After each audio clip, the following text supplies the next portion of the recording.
Hello everyone, this is Red from Red's Third Dimension Gaming, and today I am reviewing Fairy Fencer F for the PlayStation 3. Now let me get this clear right now. This is not on the PlayStation 4. I don't know where another reviewer said it was on the PlayStation 4. I have not seen it on the PlayStation 4, and it is not for sale on the PlayStation 4 anywhere I've seen. So it's on the PlayStation 3, not PlayStation 4.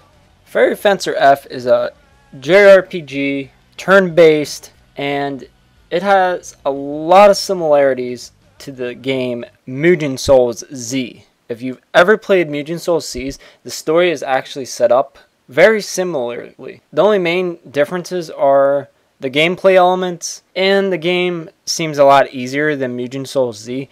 Mugen Souls Z, I kind of got lost while playing, like I didn't know what direction I'm supposed to go. And in this game, you never really feel lost. For instance, in Mugen Souls Z, I sometimes got lost on where I had to go next because nothing would pop up, and I had to apparently unlock something, and it wouldn't tell me what it was.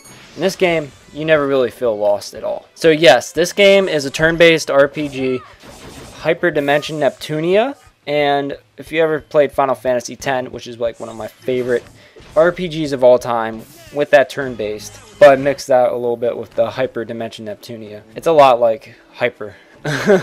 It's really, really fun. So the game first takes place in a jail where you meet Fang, who is the main character and the one that you play throughout the whole game. And then while in jail, he seems lazy. All he wants to do is eat and sleep. That's his goals in life. He wants to stay in jail. And then comes along Erin.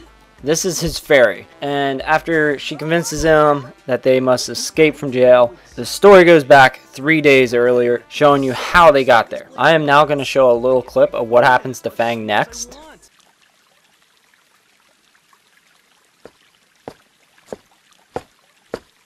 Man, I'm starving.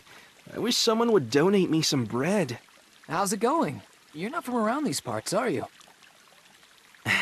Is that obvious, huh? Hey, what's the deal with that sword? Oh, that? That's a Fury, one of those old fairy weapons. That sword's been stuck there since before this town was built. Occasionally some foolhardy guy will swagger up to that sword to try to pull it out, but so far no one's managed to do it. Gotcha. Does something cool happen if you pull it out? Who knows? Every kid knows the legend, though. If you wield a Fury, any wish you desire will be granted. Tell you what, if you're feeling confident, why don't you try pulling out that sword? I see. If it grants any wish, then I could wish for as much food as I want.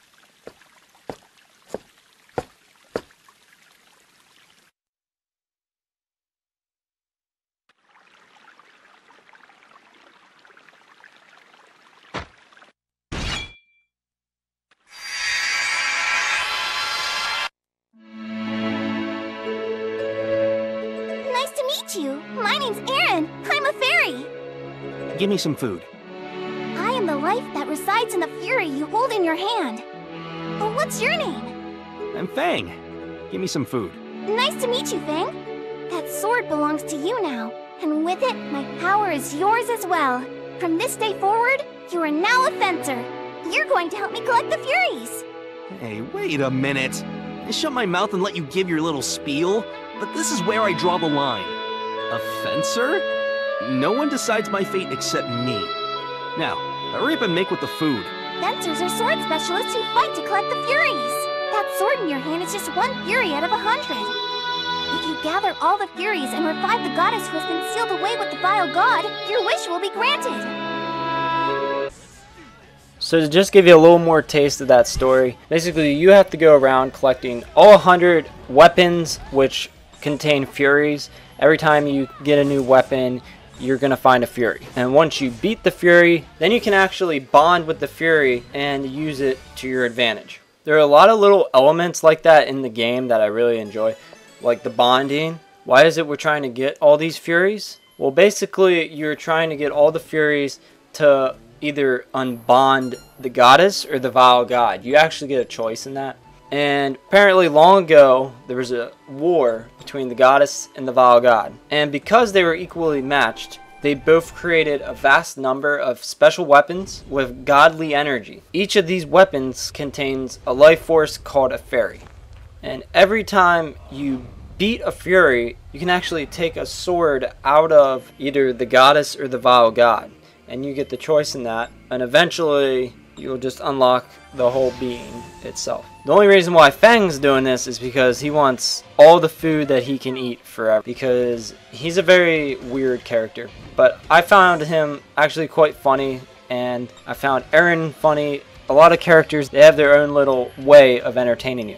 Now, the best part of the game is actually Fairizing, which is when you are battling, eventually you will unlock a Fairizing ability. And then when you go down to unlock Fairize, you Fairize, yes, I'm using that word a lot. You Fairize with your fairy and you infuse with them. Yes. It's a lot to take in, Fairize. And you change your whole form, half human, half whatever they are.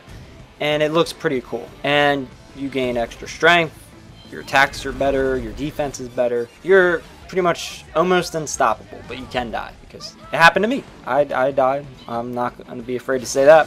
You just have to grind a little bit in the game, and you should be fine. Or, you don't necessarily have to grind. If you don't choose to unlock the right skills or combos, you could lose. So I just reloaded and changed what I did early on in the game, and I never really had a problem after that. But yes, it has your RPG elements. You level up, it has your dungeons, and the bosses are pretty cool. Actually, all the enemies are not, sorry to say this against Hyperdimension, some of the enemies were pretty lame in that game. Most of the enemies in this one, like there's a giant, it's not a picture frame. That was kind of weird.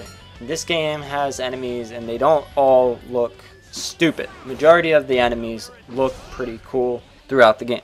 There's also an ability which pretty much is kind of pointless, because they'll have you use this sword to go down underneath a question mark area to unlock it. It's pointless to me, because why would you even have to do that? Just when a new area unlocks, just unlock it, because after a while this gets kind of lame and really redundant. You shouldn't have to do that, but they decided to put that in. I also forgot to mention, when you take out one of the swords from either the vile god or the goddess, you actually gain new abilities added to one of the fairies of your choice. You actually gain extra abilities like 50% extra money, 60% strength, something like that, added to your character when you're using that fairy. And in order to unlock all that, you have to have a mini battle, which these sometimes are really hard. The first time I did it, it was really hard. And then like the second time I did it, I had one enemy that was like one hit to kill, literally. It's strange how they have the battling system with the swords. Graphically, the game doesn't look that bad, except when you're actually not in battle, when you're roaming the dungeons. The dungeons look horrible. They look worse than Hyperdimension, like the worst Hyperdimension environments. I remember in a review a couple years ago for the Hyperdimension game, Victory, I complained about the background graphics and the environments. This game easily takes the cake, like a 2 out of 10 on graphics, on environments.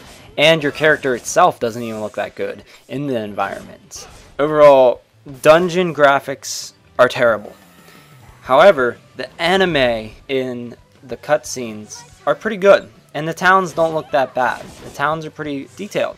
But if they would have taken some time to polish up them dungeons, I'm sure they would have looked pretty good. But they literally look really, really bad. Overall, the game is really fun. The combat system has a lot of great elements to it, especially the Fairize. It reminds me of summoning an Aeon in Final Fantasy X, or in Hyperdimension Neptunia when you transform into your goddess. The length of the game is around 20 to 30 hours, depending on how much you grind. It's fairly easy. The storyline is also entertaining and funny, and the voice acting is superb throughout the whole game. The negatives, really dated graphics. The backgrounds and environments when you're in the dungeons are terrible. And I also think the game gets a little too easy down the line. Once you played the game for a good solid 5 to 10 hours, it's really easy and it's not really hard anymore. So overall, I give the game a 7.5 out of 10. I would give it an 8, but the graphics were really terrible. I cannot give any game that looks like that an 8 out of 10. So I'd give it a 7.5. I think that's a decent, fair score. If you're really into the anime Japanese RPGs with turn-based gameplay combat, pick up this game. It is really good.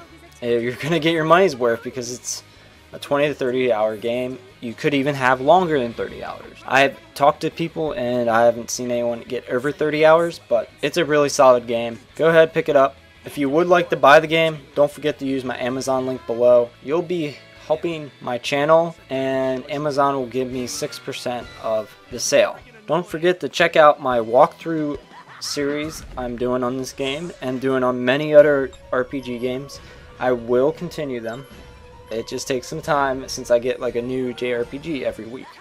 So it takes time to edit and render. Thank you guys for watching. Don't forget to thumbs up, comment below, and subscribe. And see ya. Holy shit, how long was that?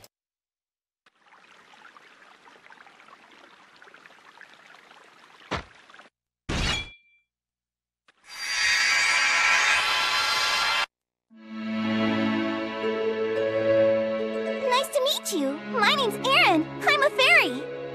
Give me some food. I am the life that resides in the fury you hold in your hand.